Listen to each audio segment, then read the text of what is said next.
ऐतिहासिक मेला कपाल मोचन। आखिर क्या है कपाल मोचन?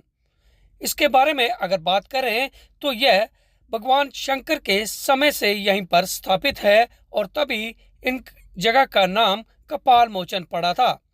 कहा जाता है कि भगवान शंकर ने एक ब्रह्म हत्या की थी और तभी उनके हाथ पर एक कपाल यानी कि एक सिर चिपक गया और भगवान शंकर इस जगह पर आए और उन्होंने जब सरोवर में स्नान किया तो उनके हाथ से वह चिपका हुआ कपाल उतर गया और तभी इस जगह का नाम कपाल मोचन पड़ गया। बता दें कि कपाल मोचन में 3 सरोवर हैं, जिसमें एक गौ बच्छा घाट जिसकी अपनी ही एक मान्यता है। कहा जाता है कि इस सरोवर में स्नान करने से जन्म जन्म किए पाप मुक्ति पाए जाते हैं। हालांकि इस सरोवर में महाभारत के समय जब पांडवों ने युद्ध जीता तो वह यहाँ पर अपने शस्त्र धोने के लिए आए थे, जबकि सिखों के 10वें गुरु ने भी बगानी साहब का युद्ध जीतने के बाद इसी जगह पर आकर अपने शस्त्र साफ किए थे। ऐसे में ना जाने इस जगह की कितनी दंत कथाएं हैं और सभी की अपनी ही एक मान्यता है।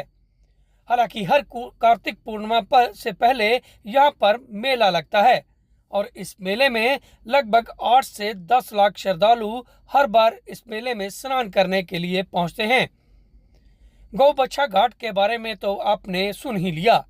इसके साथ ही दूसरा सरोवर है ऋण मोचन और इस सरोवर में स्नान करने से कोई भी व्यक्ति कर्जदार हो और वह सच्चे मन से डुबकी लगाए तो उसका कर्जा अपने आप किसी न किसी ढंग से उतर जाता है। जबकि तीसरा सरोवर सूर्य कुंड है, जहाँ नाम सूर्य का हो उसके आगे तो कोई बात करना भी शायद गलत होगा, क्योंकि यहाँ जो सरोवर है इस सरोवर में डुबकी लगाने से तेज तो मिलता ही है, साथ ही यहाँ लगी बेरी का अगर कोई बेर खा ले तो उस गर्भवती औरत के पुत्र प्राप्त। ये मेला बहुत बड़ा ऐतिहासिक मेला है। पूरे हरियाणा में सबसे बड़ा मेला यही भरता है और इसमें कई प्रांत के लोग, विशेष करके पंजाब के, हरियाणा के, हिमाचल के और लगभग यूपी के सभी लोग यहाँ पर पधारते हैं और यहाँ आना बड़ा शुभ मानते हैं सब। सबसे बड़ी बात यह है, संत भगवानों की इतनी कृपा है। यहाँ पे 14-15 लाख लोग आते हैं। कोई यहाँ ढाबा नहीं है, कोई यहाँ चाय की दुकान नहीं है प्राइवेट, सब लंगरों से चलता है और सबको भोजन पानी फ्री मिलता है। यहाँ के साधु समाज के लोग दिन रात लग के देश के लिए काम करते हैं। और रही प्रशासन की बात, अब की बार प्रशासन ने बहुत अच्छी सफाई कर रखी है। तीनों तालाबों में पानी रहता है। उसके साथ साथ जितना उनका धन्यवाद करें, और एसडीएम का तो विशेष करके देवता आदमी, ऐसा आदमी रहना चाहिए। हमारी सारी समस्या हल कर दी।